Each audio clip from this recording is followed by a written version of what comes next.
ここに一枚の白黒写真がある。 AI でカラーにしてみよう。撮影は1944年。時は遡る。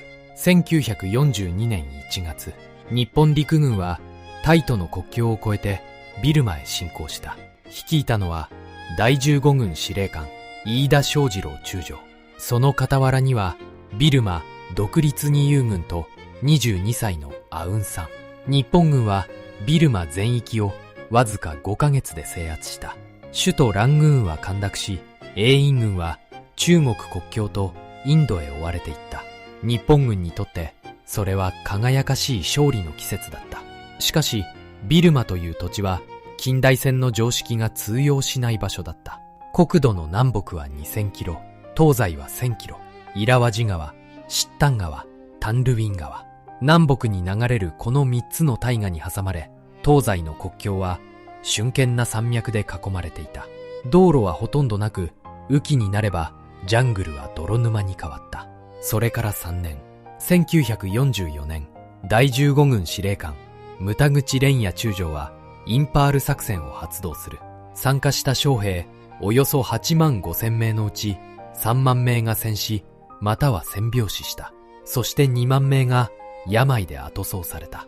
作戦は失敗し、敗走する日本軍の足跡は後に白骨街道と呼ばれることになる。そして1945年、連合軍の反攻はビルマ全土に広がっていった。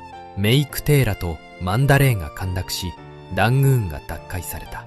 8月15日、日本軍の戦いは終わった。ビルマの戦いに参加した日本軍将兵は30万3501名。そのうち18万5149名がビルマの土になった。帰還できた者は11万8352名のみだった。戦死率は6割を超えていた。ビルマは1948年に独立を達成した。今日はビルマ戦線という3年半の戦場の記憶を1枚ずつの写真とともに辿っていきます。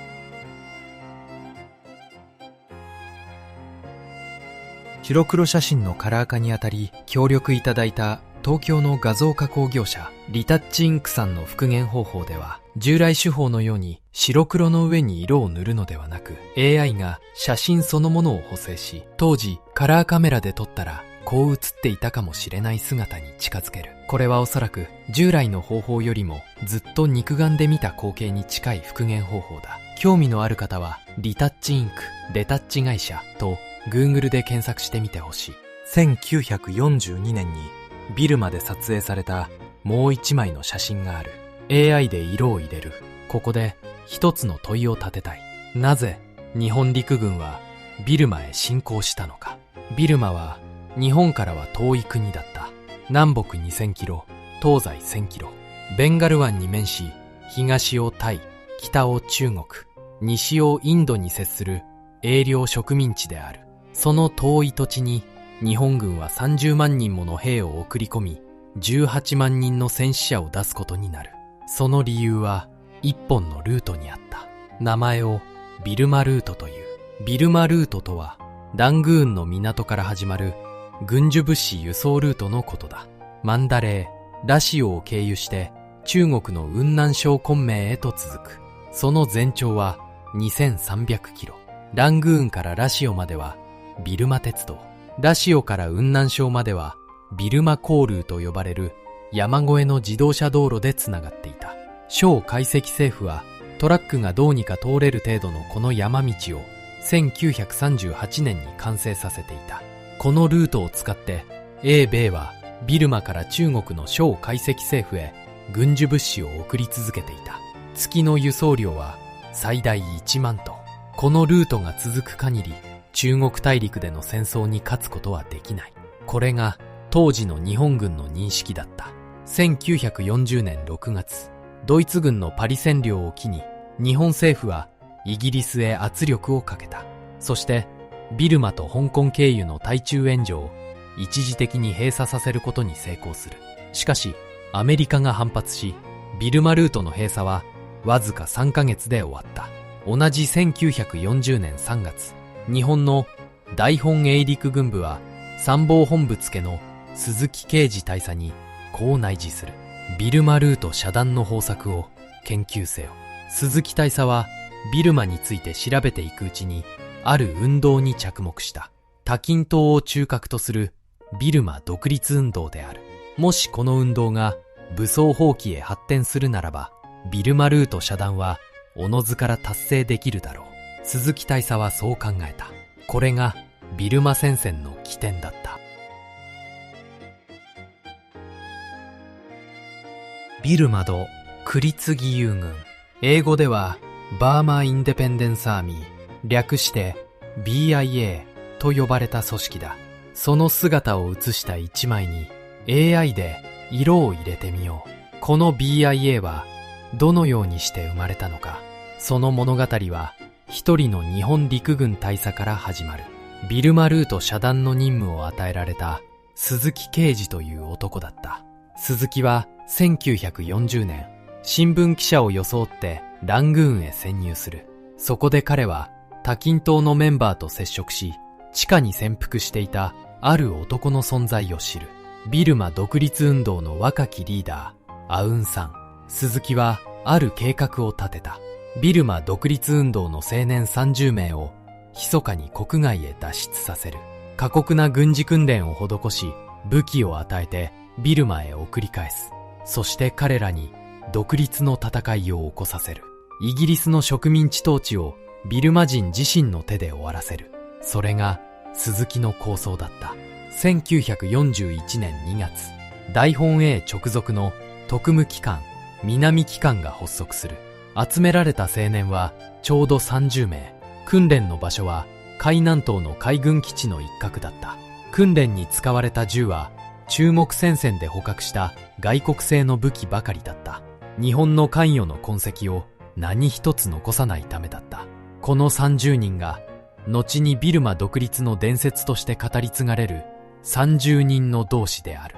その中央に立っていた青年が26歳のアウンサンだった。そして鈴木啓治は後に日本版アラビアのロレンスと呼ばれることになる。1942年に撮影された一人のビルマ人青年の写真がある。 AI で色を入れてみる。名前をアウンサンという。アウンサンは1915年ビルマ中部の小さな町に生まれた。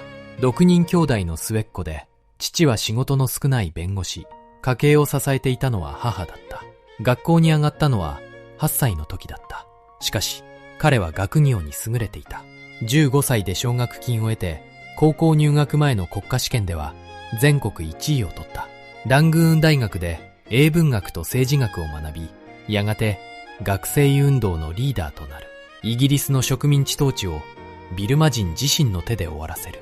それが若き日の彼の信念だった。1940年8月、イギリス当局の弾圧を逃れるため、アウンサンはある変装をした。中国人の苦力の姿である。そしてビルマを脱出する。向かった先は中国のアモイ。そこで彼の人生は予想もしない方向へ動き出す。アモイに潜伏していたアウンサンは、ある人物たちによって発見される。鈴木大佐の命を受けた日本軍特務機関員だった。そして東京へと連れて行かれた。そして東京で一人の日本人と引き合わされる。南機関の鈴木啓治大佐だった。アウンサンは当初、日本との協力に強く躊躇した。日中戦争で日本軍が中国大陸で何をしてきたかを彼は本で読んで知っていた。しかし鈴木はある約束を提示する。ビルマの独立を日本が約束する。その代わりにビルマ独立運動は日本軍のビルマ侵攻に協力する。長い議論の末、両者は合意に達した。ただし一つ、重要な事実がある。ビルマ独立を約束するというその一言は鈴木大佐の独断だった。日本の参謀本部の許可は得ていなかった。この食い違いが後に大きな影を落とすことになる。1941年、26歳のアウンサンは海南島で軍事訓練を受けた。彼は30人の同志のリーダーだった。そして同年12月、ビルマ独立義勇軍が誕生する。その時彼に与えられたのが BIA 少将の地位だった。それがこの写真の中の若き大佐の姿である。彼の名は後に世界中に知られることになる。そして彼の長女の名を現代の私たちは知っている。アウン・サン・スー・チー。ミャンマー民主化運動のリーダーとして世界的に評価された人物。その父こそこの若き日のアウンさんだった。1942年、ビルマで鹵獲した M3 スチュアート戦車を日本軍の兵士たちが見聞している。その瞬間を捉えた一枚に AI で色を入れてみよう。物語を1942年1月へと戻したい。1月4日、日本陸軍第15軍のオキシ隊はタイとビルマの国境を越えた。国境は道路もない険しい山脈だった。日本軍は山越えのため十分な補給物資を持っていなかった。しかしビルマ独立義勇軍とビルマ国民の協力により給養に困ることはなかった。そしてビルマの青年たちは次々と独立義勇軍へ身を投じていった。1月20日、第15軍主力が国境を越えモール面へ向けて進撃を開始する。イギリスム A 院第17師団は急襲を受けて準備不足のまま退却を始めた。2月23日早朝、A 院軍は逃げ遅れた友軍を置き去りにした。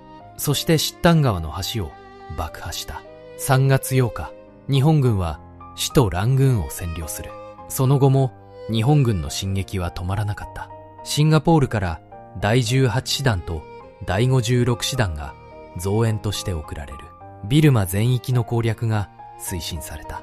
4月29日、第56師団がラシオを占領。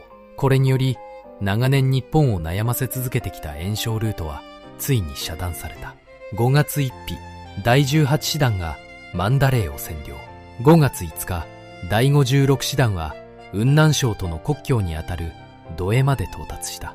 そして5月末までに日本軍はビルマ全域を制圧した。開戦からわずか5ヶ月、英印軍と中国軍は多くの犠牲者と捕虜を残してアッサム州と雲南省へ退却していった。ビルマで鹵獲された英軍の戦車や物資は戦場に置き去りにされた。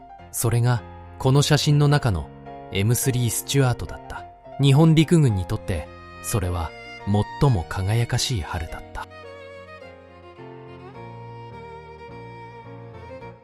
1943年、もう一人の男の写真がここにある。 AI で色を入れる。男の名はバーモー。バーモーは1893年ビルマ南部の裕福な家庭に生まれた。法律家を多数輩出したモン族のメイモンの出身だった。ラングーンで教育を受けた後、彼はインドのカルカッタ大学で修士号を取得した。さらにイギリスへ渡り、ケンブリッジ大学とグレイ放送院を卒業する。1923年、イギリスの法廷弁護士資格を取得。その後、フランスのボルドー大学に進学。仏教神秘主義とキリスト教神秘主義を比較した思想史の博士論文をフランス語で書いた。1924年、彼はミャンマー人として初めて博士号を取得する。つまりバーモーは当時のビルマの知識人の頂点に立つ存在だった。1937年、彼は英領ビルマの初代首相に任命される。しかし政権は不安定で、1939年に内閣不信任により辞任。その後彼は反英路線へと転じた。過激な演説を続けた末に、1940年、イギリス当局によって投獄される。そんな彼に転機をもたらしたのが日本軍のビルマ侵攻だった。1942年4月13日、イギリス軍が敗走する混乱に乗じてバーモーは脱獄する。収監先はモゴック刑務所だった。その後彼は山中に潜伏し、5月になって進駐してきた日本軍と接触した。そして日本軍は彼を日本占領下のビルマの統治を任せられる人物として見出した。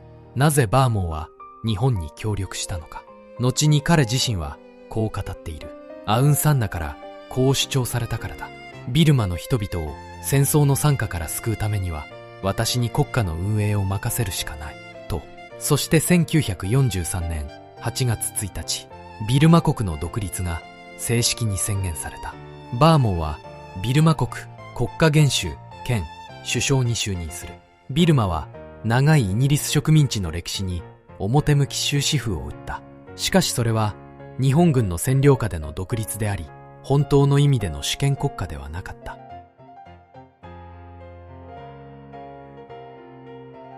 1943年、ビルマからの初めての訪日代表団を撮影した一枚がある。AI でカラーにしてみよう。代表団の中央にいるのがバーモー。そしてその傍らにはアウンサンの姿がある。1943年3月18日、アウンサンはバーモーと共に来日した。東京で彼らは時の総理大臣、東条英機の歓迎を受け、昭和天皇からの叙勲を受けた。ビルマ独立運動の若き指導者と、英領ビルマ初代首相だったベテラン政治家。世代も経歴も異なる二人だった。しかし彼らはこの時、独立ビルマの代表として日本の地に立った。しかしアウンサン自身はこの時すでに気づいていた。ビルマ国は日本の傀儡政権に過ぎない。そう薄々悟っていた彼らは密かに別の準備を進めていくことになる。それが後の抗日放棄へとつながっていく。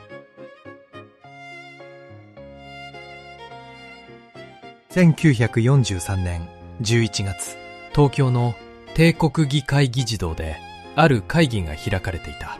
名前を大東亜会議という。その会議の様子を捉えた一枚に AI で色を入れてみる。写っているのは当時の日本とその同盟国、友好国の最高指導者たち。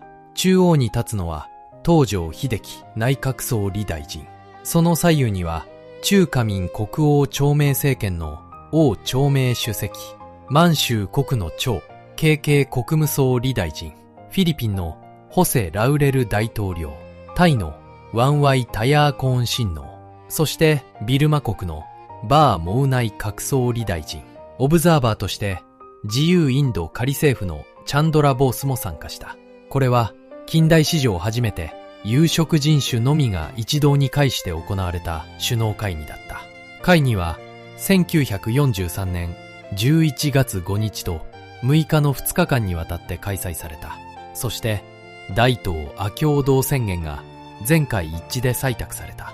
これはイギリスとアメリカが提唱した大西洋憲章に対抗することを目指した宣言だった。後にバーモーはこの大東亜会議をこう評価することになる。戦後1955年のアジア・アフリカ会議の精神を先取りしていたものだったと。しかし当時この会議の華やかな表情の裏である変化が静かに始まっていた。ビルマの戦場の状況である。1944年が目前に迫っていた。1943年に撮られたイギリス領インドの特殊部隊の写真がある。通称チンリット。 AI で色を加える。物語を少しだけ巻き戻したい。1943年初頭、ビルマでは日本軍がバーモーを擁立してビルマ独立の準備を進めていた頃、連合軍のそばでもある男が新しい戦い方を構想していた。イギリス陸軍オード・ウィンゲート准将。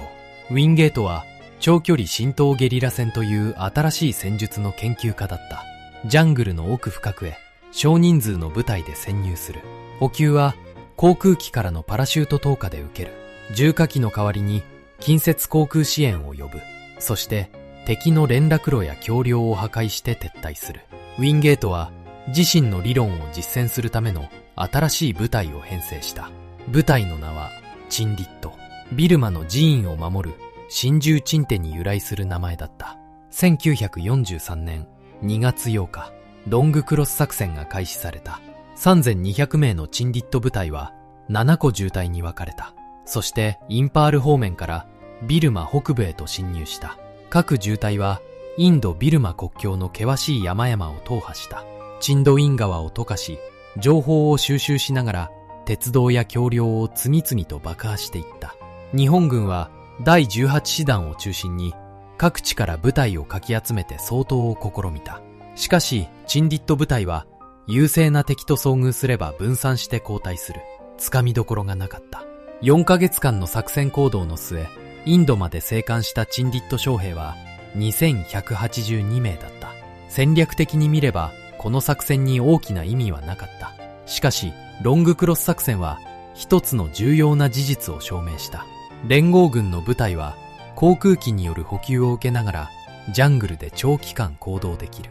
その事実はその後のビルマ戦線の戦略を根本から変えていくことになる。そしてもう一人の男もこの作戦に注目していた。日本軍第18師団長として迎撃を指揮した男、後の第15軍司令官牟田口蓮也、その人である。ウィンゲートが通った道を今度は日本軍が逆にたどる。それが後にインパール作戦と呼ばれることになる作戦の種だった。1944年、北ビルマの上空で撮影された一枚を見てほしい。写っているのはイギリス空軍の輸送機ダコタ。 AI で色を入れる。ビルマ戦線における連合軍の戦い方を決定的に変えたものがある。それは空輸だった。連合軍はビルマ戦線においてある戦い方を繰り返し実証していった。地上の補給線が断たれても戦線を維持できる戦い方である。その中心にいたのが写真のダコタ輸送機 C47 だった。一つの例を挙げたい。1944年2月、ビルマ南西部のシンゼーワ盆地、日本軍の桜井支隊が第7インド師団を包囲した。通常であれば包囲された側は補給線を断たれて崩壊する。しかしイギリス軍は戦車と野砲を円形に配置した。そして航空機による補給を受けながら戦線を維持し続けた。この空地一帯の陣地を英軍はアドミンボックス、日本軍は円筒陣地と呼んだ。日本軍はこの円筒陣地を崩すことができず、2月26日に包囲を解いて後退した。包囲されているはずの側が空からの補給で戦い抜く。そして1944年3月5日、増強されたチンリット部隊はサーズデー作戦を開始した。大量のグライダーを使用した空挺作戦により9000名の兵士が降下した。降下地点はマンダレーとミートキーナの間だった。彼らは陣地を構築し、空輸された増援も含めて1万6000人で立てるもった。日本軍は軽戦車や銃砲も繰り出して攻撃したが撃退された。そして同じ年、もう一つの場所でも空輸が決定的な役割を果たすことになる。その場所の名はインパール。インパール作戦の最中、1944年の3月から4月にかけて撮影された一枚がある。写っているのは41式散歩を運ぶ日本陸軍第15軍の兵士たち。 AI で色を入れる。1944年、第18師団長から第15軍司令官へと昇進した牟田口蓮也中将はある作戦を発動する。名前をインパール作戦という。牟田口の構想はこうだった。インパールの攻略によって連合軍の反攻の機先を制する。さらに自由インド仮政府の旗をインドの土地に立てさせ、インド独立運動を刺激する。そしてナガランド・シューディマプルへ前進すればハンプ越えの延焼ルートを断つこともできる。牟田口の案はこうだった。第15軍の3個師団に3週間分の食料だけを持たせてインパールを吸収する。3個師団とは第15師団、第31師団、第33師団。しかしこの作戦には大きな問題があった。3週間分の食料で本当に作戦が完結するのか。そのためには川幅1000メートルのチンドウィン川を溶かせねばならない。さらに標高2000メートル級のインド・ビルマ国境の山脈を踏破せねばならない。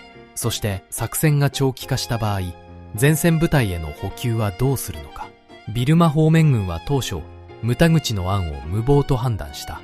しかし南方軍と大本営は最終的にこの案を支持する。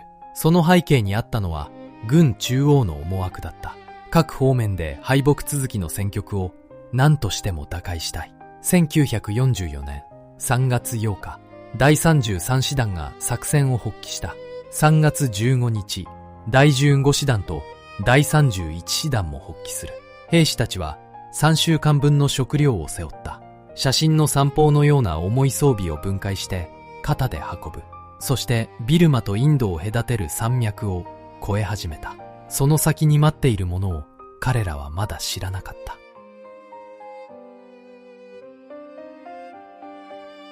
1944年、コヒマ近郊の日本軍陣地を撮影した一枚がある。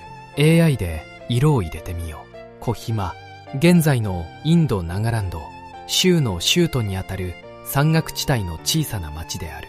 1944年当時、ここはビルマからインドに通じる主要な街道の峠に位置していた。そしてインパールへ唯一通じる地上連絡船、コヒマインパール道がここを通っていた。つまりコヒマを抑えればインパールへの補給を断つことができる。牟田口はその役目を一人の中将に与えた。第311師団長佐藤幸則中将である。ただし佐藤中将は最初からこの作戦を信用していなかった。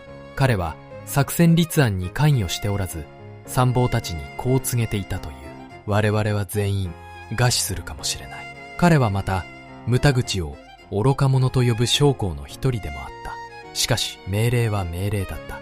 第311師団は山岳地帯を踏破し、コヒマへ進撃する。1944年4月5日、コヒマの町外れにある部隊が到達した。宮崎重、三郎少将の率いる歩兵第518連隊だった。4月6日、コヒマ攻防戦が始まった。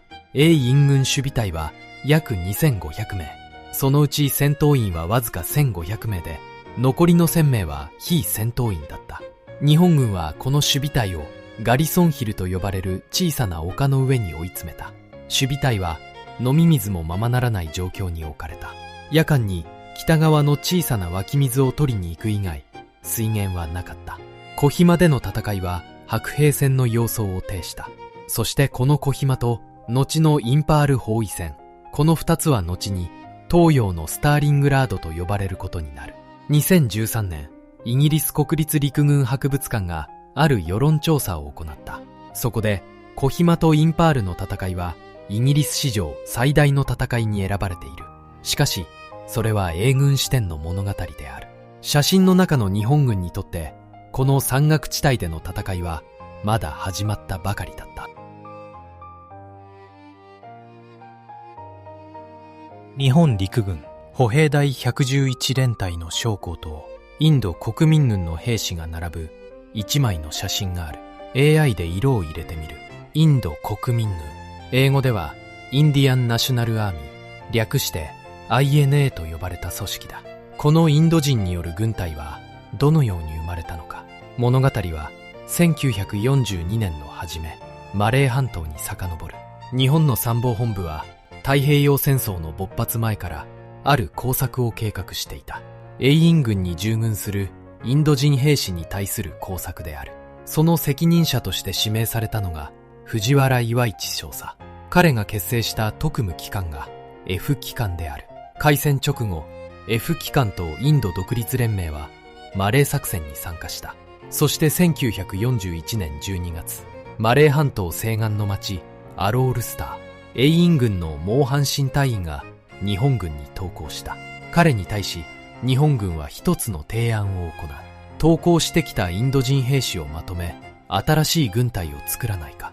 ただし日本軍とインド人兵士は対等な存在として扱うという条件のもとで、モーハンシンはこれを承諾した。こうして一つのインド人組織が誕生する。白人支配からアジアを解放するための軍、インド国民軍だった。その後、軍はインド独立連盟の管轄下に入った。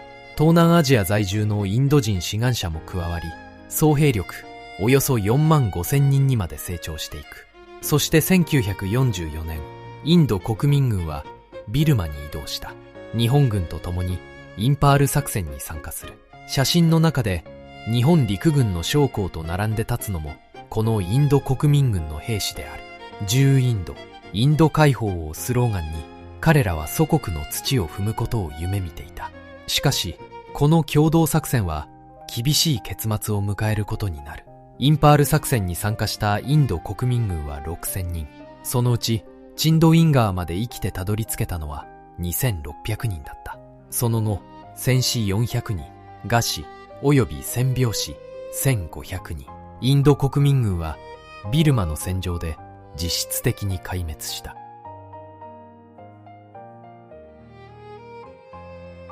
1944年のラングーンに集結したインド国民軍の写真をここで見てほしい。AI でカラーにしてみよう。このインド国民軍を率いていたのは、もはやモーハン・シン大尉ではなかった。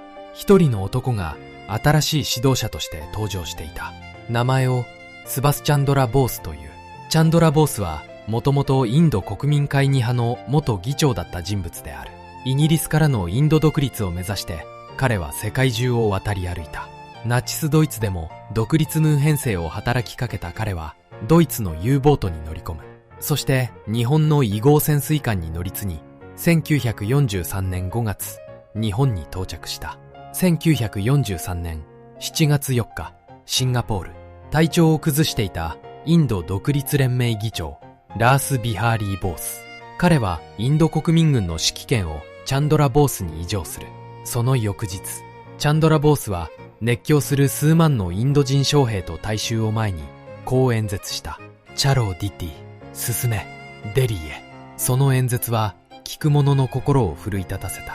そして1943年10月21日、シンガポール、10インド仮政府の樹立がここで宣言される。チャンドラ・ボースは国家主席ケネ首相に就任した。その3日後、10インド仮政府はイギリスとアメリカに対して宣戦布告を行う。1943年11月、彼は大東亜会議にオブザーバーとして出席した。そして1944年、仮政府本部はビルマの首都ラングーンへと移された。写真の中の兵士たちはその仮政府本部に集まったインド国民軍の姿である。インド解放のスローガンを掲げて、彼らは日本軍と共にインパール作戦に従軍した。しかし、すでに語った通り、その作戦は成功しなかった。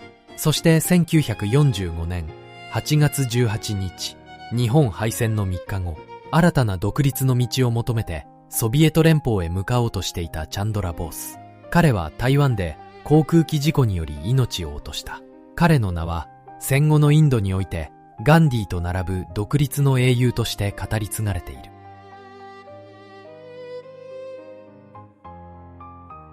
1944年、インパール作戦の最中の日本軍兵士たちを写した一枚がある。 AI で色を入れてみる。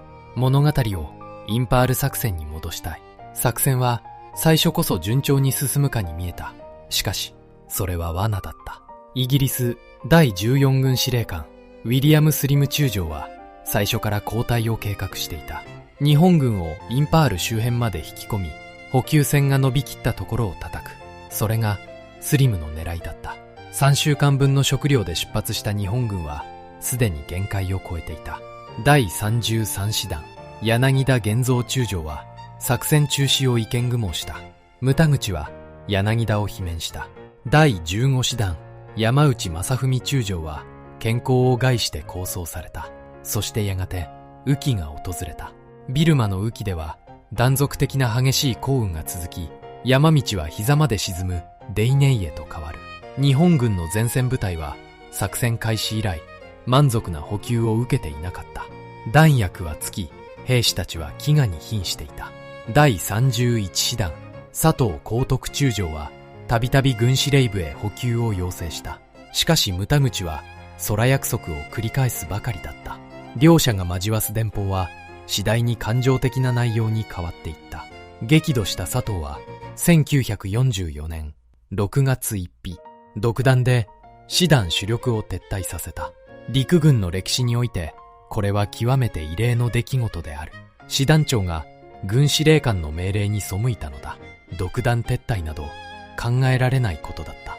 しかし佐藤の目にはもはや部下を見殺しにすることに正義はなかった。1944年7月3日、日本軍はインパール作戦の中止を正式に決定した。将兵は豪雨の中を退却していった。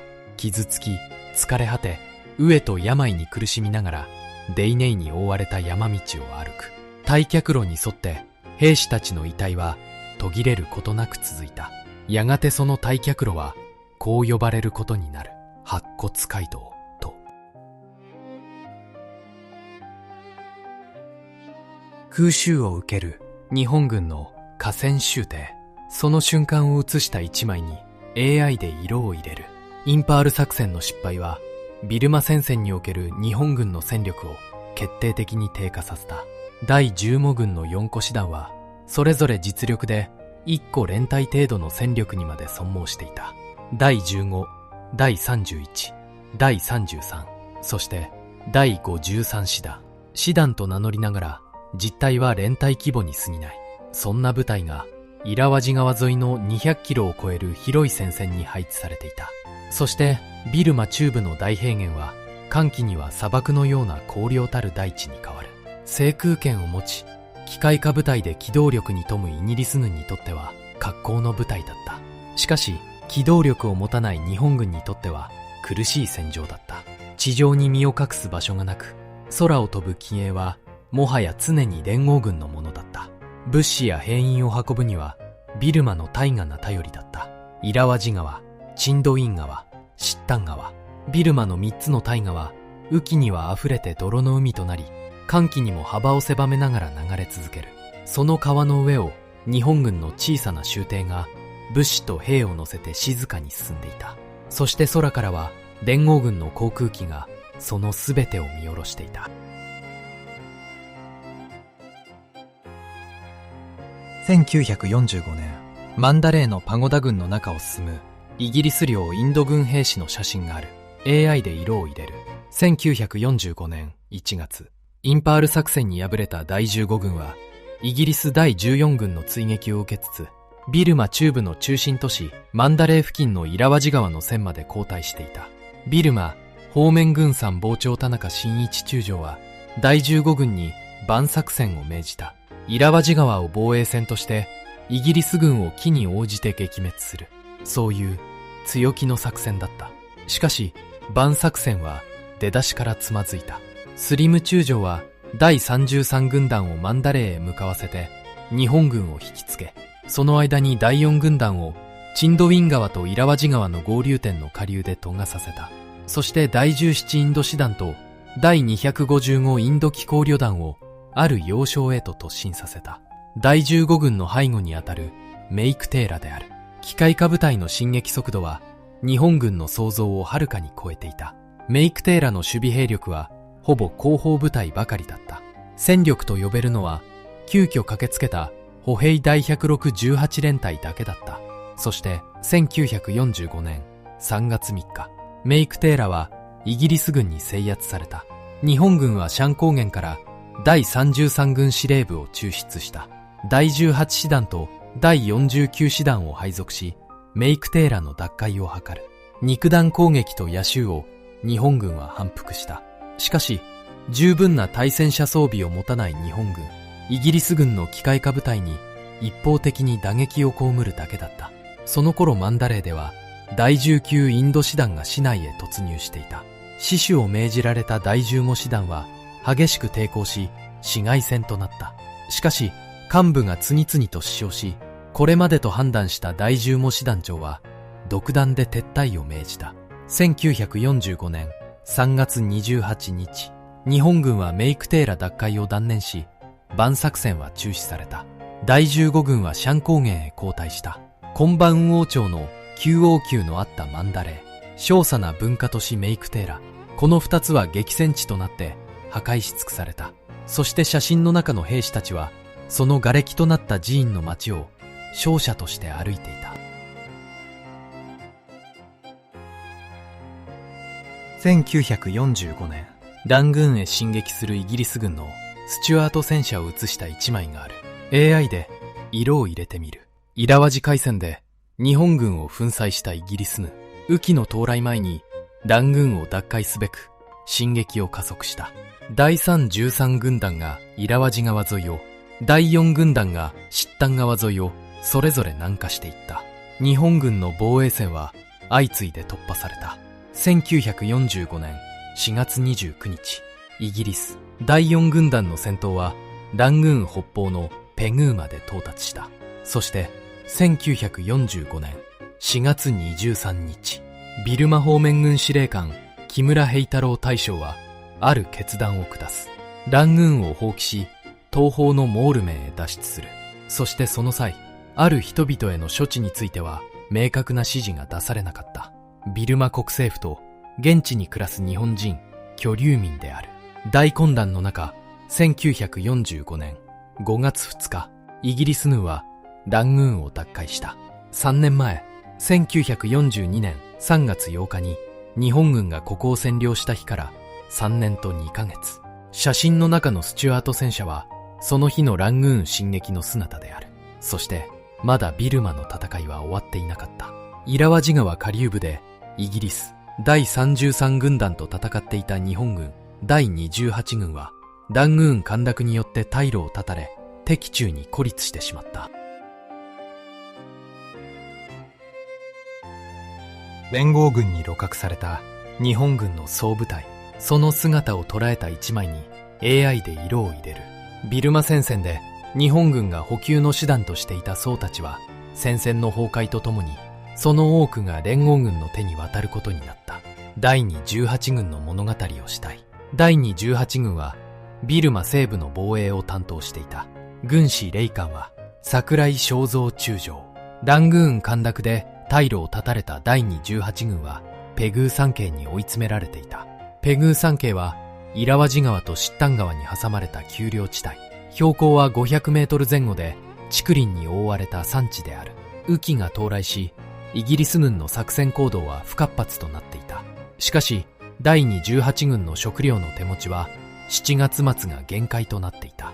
将兵は竹で小屋を建てて雨をしのぎ、先間の粥で飢えをしのいだ。そして彼らは食塩の欠乏症に苦しんだ。食塩が欠乏すると筋力が低下し、しまいには立っていることすらできなくなる。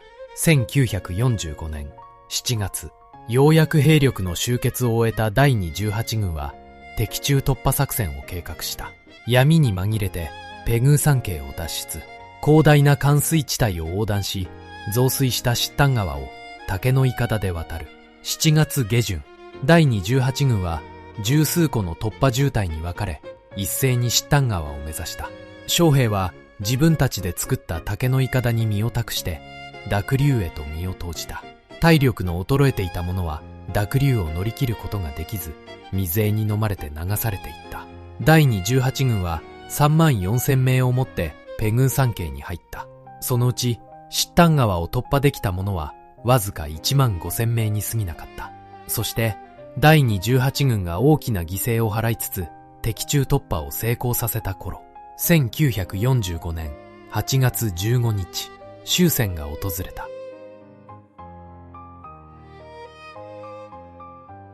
武器を引き渡す日本陸軍第5十二師団の兵士たち。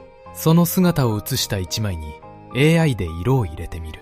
1945年8月15日、天皇の終戦の詔書がラジオで放送され、第二次世界大戦は終わった。ビルマの戦場でもようやくその瞬間が訪れた。しかし戦争が終わったからといって全ての問題が解決したわけではなかった。戦後ビルマの日本兵に待っていたのはある特殊な扱いだった。降伏した日本兵は英国軍主体の東南アジア連合国軍によって武装解除された。そしてビルマ各地に設けられた収容所へと送られていく。ただし彼らの扱いは国際法上の戦争捕虜とは違っていた。ジュネーブ条約は適用されなかった。連合国軍は彼らに対しこう呼ぶことにした。降伏日本軍人。英語ではジャパニーズサレンダードパーソーネル、略して JSP と呼ばれた。つまり戦争捕虜ではなく降伏した軍人。この呼び方にはある意味があった。ジュネーブ条約に基づく戦争捕虜の待遇。連合国軍はそれを彼らに与えなくてもよいということだった。写真の中の第5十二師団の兵士たちが手放した銃の先、彼らをこの後長く厳しい日々が待っていた。重複日本軍人、そう呼ばれた者たちの姿を写した一枚に AI で色を入れる。ビルマの収容所での経験を戦後に文字で残した一人の日本人がいる。その人物の名は相田裕二。戦後京都大学名誉教授となった歴史学者である。1962年、彼はアーロン州養女というタイトルの本を一縷した。その本の中で彼はビルマで経験した日々をこう記録している。アーロン州養女はラングーンのジンアイフン尿集石所と道一つ挟んだ場所に設けられていた。そこで発生する凄まじい悪臭と襲ってくるパイエの群れ。カイダは別の収容所、コカイン収容所についても書いている。そこは家畜の放牧場に接し、集中的な放尿所のそばに設けられていた。他に空地は無限なほど多かったのに、どうしてこういう場所を収容所として選んだのか。そう、カイダは記している。宿舎とは名ばかりで、竹の柱に竹の屋根、その上に堤体天幕を張り、土間には枯れ草を敷いただけの、雨釣りをしのぐだけの簡素な小屋だった。兵士たちはその中央に通路を1メートルほど設け、メサのように雑魚寝した。そして、強制労働の日々が始まる。ジャングルを切り裂いての道路新設、連合国軍の食料倉庫での荷役、フラン死体の発掘と移動、汚物処理、酷暑の地、ビルマで裸同然の姿で、毎日毎日、休みなく労働は続いた。ビルマでは、1946年11月までに死亡した日本兵は1624人、そのうちの 52% が労務に起因する死だったと言われている。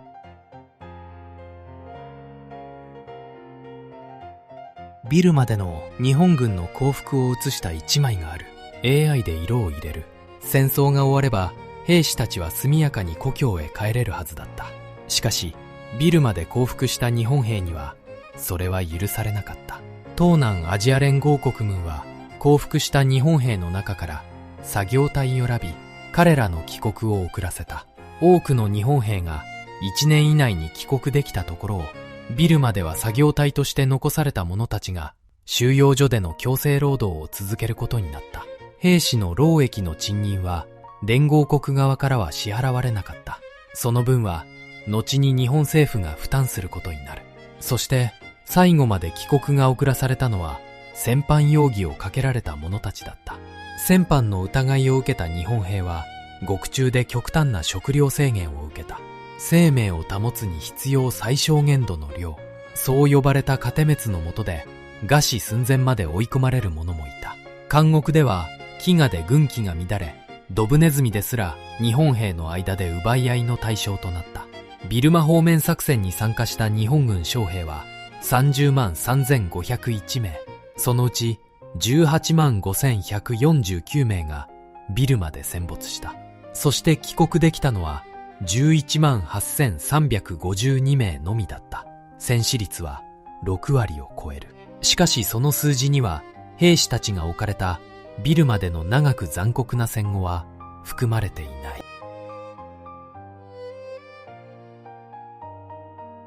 最後の一枚を見てほしい。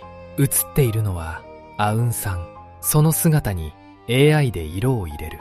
物語をもう一度アウンさんの元へ戻したい。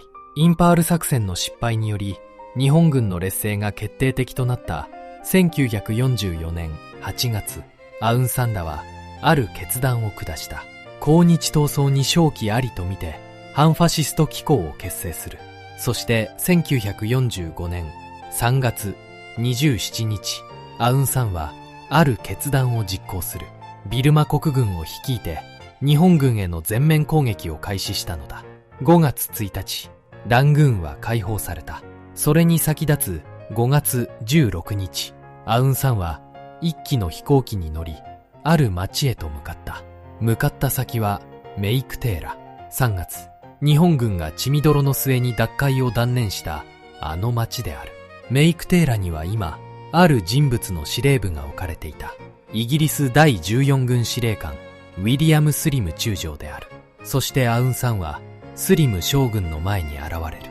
日本軍の少将の軍服と軍刀を身につけたままだった。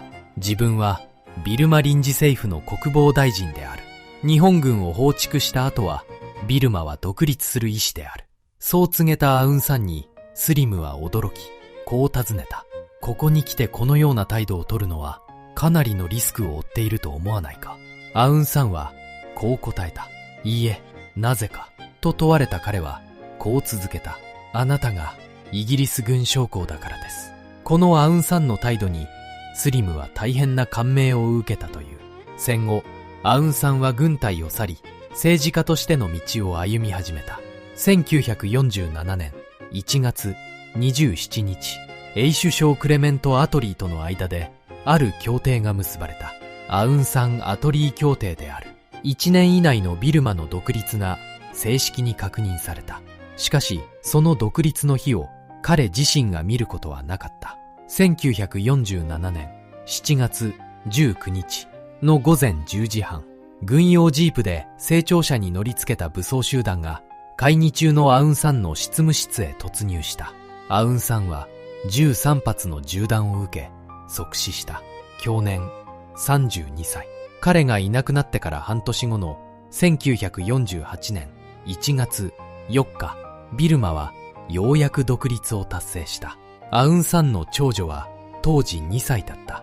その娘の名はアウンサン・スー・チー。後にミャンマー民主化運動のリーダーとなり、ノーベル平和賞を受賞することになる。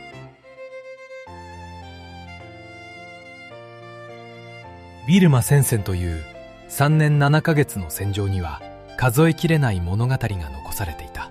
1942年の電撃侵攻は英印軍を5ヶ月で駆逐する輝かしい勝利だった。しかし、1944年のインパール作戦は3万人の戦死と戦病死を生んだ。退却路は後に白骨街道と呼ばれるまでになる。1945年のメイクテーラとマンダレーの陥落、ラングーン放棄、そして第28軍の敵中突破。ビルマで戦った日本軍将兵は30万3501名。そのうち18万5149名がビルマで戦没した。帰還できたのは11万8352名だけだった。ビルマ戦線は日本軍の限界を最も残酷な形で示した戦場だった。連合軍の制空権と空輸の前に地上の補給線で戦おうとしたその限界である。そしてこの戦いは別の意味も持っていた。南機関の鈴木啓治大佐と30人の同志のリーダーアウンサン、一人の日本人と一人のビルマ人の出会い。それは後にビルマがイギリスの植民地から独立する道筋を確かに準備した。その結果ビルマは1948年ようやく独立を達成する。それは日本軍が当初想定していた形での独立ではなかった。しかし長い植民地支配の歴史に終止符を打ったのは確かにあの戦いだった。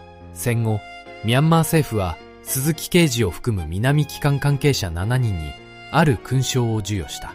国家最高勲章アウンサンの旗である。そして今もミャンマーではこの勲章を授けられた日本人たちのことが語り継がれている。ビルマ戦線で亡くなった18万人の日本兵と戦った連合軍将兵、そしてビルマの人々、彼らの歴史の上に今のミャンマーという国はある。そして私たちが暮らす今の日本もまた先人たちの犠牲と労苦の上に成り立っている。白黒の写真に AI で色を入れて80年前の人々の姿が静かに蘇るとき、私はいつも同じことを思います。確かに彼らはそこにいた。確かに彼らはそこで生きていた。そのことを少しでも感じてもらえたら嬉しいです。最後にお聞きしたいことがあります。あなたのご家族の中にビルマ戦線で戦われた方はいらっしゃいますか？もしお父様やお祖父様、ご親族の中にビルマで戦われた方がいらっしゃれば、ぜひコメント欄で教えてください。このチャンネルがその方々のお名前を語り継ぐ場になれば嬉しいです。ご視聴ありがとうございました。この動画が良かったと思っていただけたら、高評価とチャンネル登録で応援いただけると嬉しいです。